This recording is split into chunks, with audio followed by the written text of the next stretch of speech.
while the food and beverage industry is growing as a whole, no? I know that a lot of Filipino companies are struggling to stay afloat in their income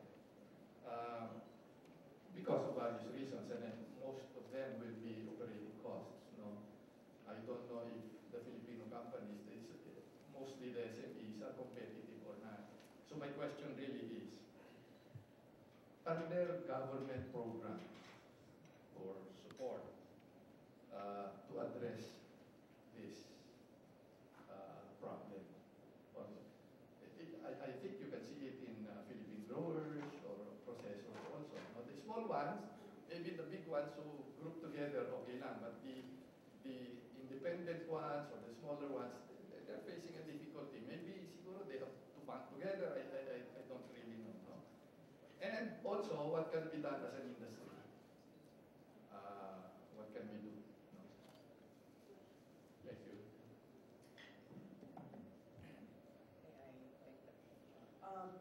I'd like to share that there are some fast food companies who have now started to look at sourcing locally and to help the farmers, as you said, who are small.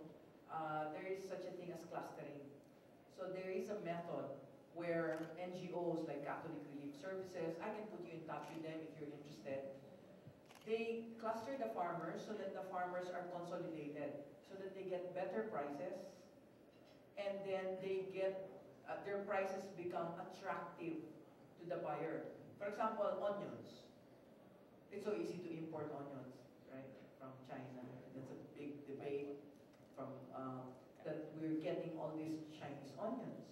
But of course, you know that Nueva Ecija, Nueva Vizcaya, you know, the Central Plains and the Northern Luzon is a very good source of onions. So there's a company who worked with this NGO, and they're now sourcing their onions from the farmers. Also, remember, you are a co-producer. You can ask the farmer to produce for you. What has been happening lately is we see what's in the market. Okay, so there's instant, so we use it. So the farmer has stopped producing Rinsampalo, or the farmer has stopped producing Batuan, or the farmer has stopped producing if nobody buys it. So since in the days of technology, we now have substitutes, flavorings, essences.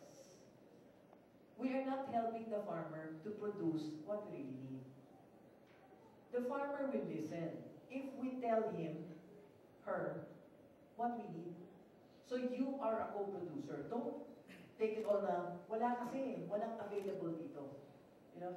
Because we are teaching the farmers, and we're involved in a lot of NGOs, we're teaching farmers to look at what market needs, and not to just produce because it grows in their backyard, which has been the common practice. A contract grower comes and says, I'll buy all your corn for corn chips. So the whole town produces corn. And then the corn chip manufacturer decides to buy elsewhere. But meanwhile, they all planted corn. That's what happened. It's happened to coffee, it's happened to all these crops. So what we do now is little clusters of farming communities. And the DTI is helping, the DOST is helping. You'll be surprised at how government offices in the regions or downstream are actually helping all these little SMEs and micro-entrepreneurs. So there are many case examples, and we can put you in touch with people who might be your perfect fit for a supplier.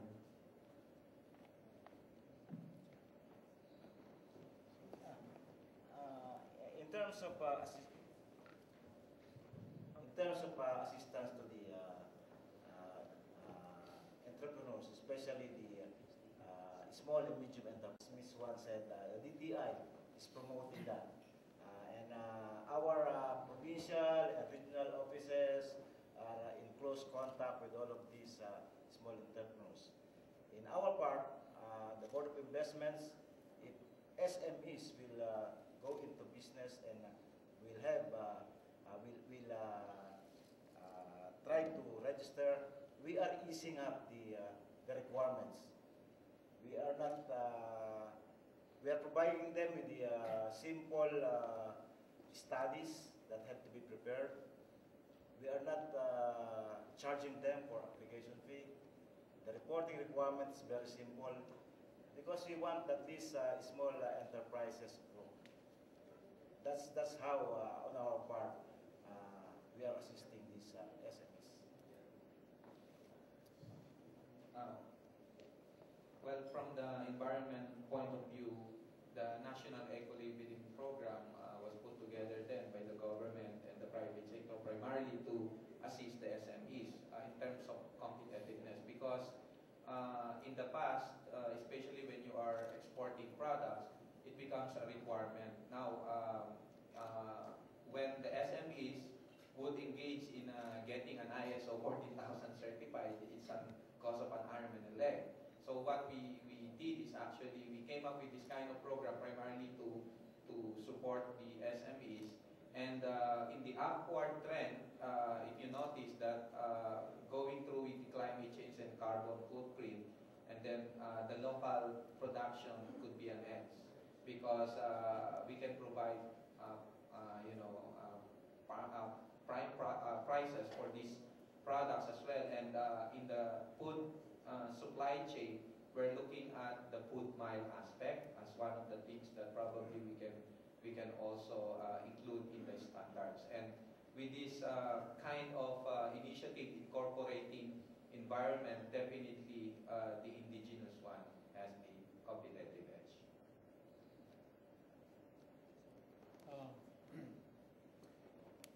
Being in a tropical country, we are kind of a captive of this monster supply and demand. So when we produce, for example, calamansi, we produce it in huge quantities, and we have surplus. And then when it is out of season, we have less production, and the prices go up. And one solution to this, which we have not really done aggressively, is in really processing the surplus production. For example, I did a study on calamansi kasi ang laki ng price fluctuation. Tapos merong industrial application. But the industrial application does not happen in a big way because of that fluctuation in prices. Like when you do it for detergent, you cannot really use it and make it as a regular raw material if the prices are not constant. So the solution is to powder it. When there is surplus production, you buy all of the production and you do powdering of the calamansi, and the prices will stabilize over time. And so I think industry and government should find a way to increase investment in processing food that are being produced in abundant supply during certain parts of the year, including coffee. Yes. The key word here is convergence and consolidation, because the government has a lot to offer. They have the complete, facilities. Actually, take the case of the sibuyas and the bawang. So I grew up in Nueva Ecija, so I know the politics behind the sibuyas. Yeah. You will be surprised that during the summer season, a lot of farmers will grow it. And then when they are about to harvest it, the problem is that they need to store it, so that for post-harvest facility, they need to rent a storage facility. Only to find out that when they go to the storage facility, na-rent na pala ng mga kapatid natin Chinese. So, no choice that in a matter of 7 days, mabubulok yun. No choice, they have to sell it at lower price. Then the Chinese will buy it. And even the sako, the one that they use, merong hoarding ng buying ng sako. So, kung paano mo ipapackage yung ano po. And I guess the same all true with different products. Well, the key here is really the seriousness of the government to provide assistance, because they have a complete, institutions to handle everything. We have, Peel Rice, we have ATI to assist the coffee and all that stuff, and among others, DTI. So in terms of post-harvest and production of quality products for this. So yun lang. Actually, just to correct, ang coffee po, you can store in the green form or the dried form for years. So it's not as bad as vegetables. But what we've seen, and I understand the seasonality that you were talking about, but there are enterprising people, for example, in Nueva Ecija again, tomatoes, they nabubulok, di ba? They make it sun-dried tomatoes. But farmers never knew that sun-dried tomatoes had a market. So all the fine dining restaurants buy imported sun-dried tomatoes. Okay? So now that there's this enterprising ex-exporter of a lady who did it, she now does sun-dried tomatoes that we use in our restaurant, that we sell in our store, and people are surprised that it is much cheaper than Italian sun-dried tomatoes, which didn't come from Italy anyway. Okay? So this woman didn't stop at tomatoes. She's doing it for guava, she's doing it for tamarind, and everything else. Kasi may template na siya. Dapat i-preserve, or she's got these roasters, processing facilities. Okay? And if the companies are looking for a CSR, I'm sure you all belong to big multinationals, big companies. One of your CSR is to go down your supply chain and help them through processing equipment or assuring them of a certain purchase order.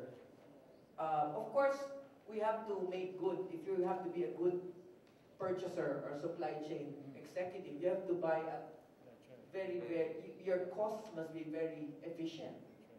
But one of the keys is really processing and also observing seasonality. I didn't think of the industrial use because I use it mostly for food and not for detergents and all.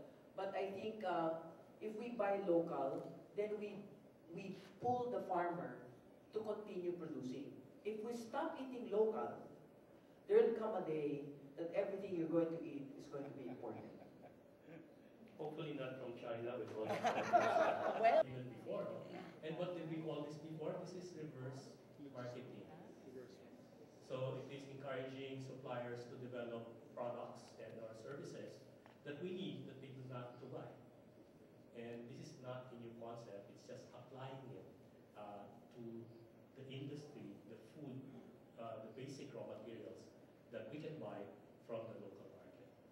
So, thereby improving the carbon footprint, encouraging the suppliers to plant, the farmers to plant more, and helping the economy grow.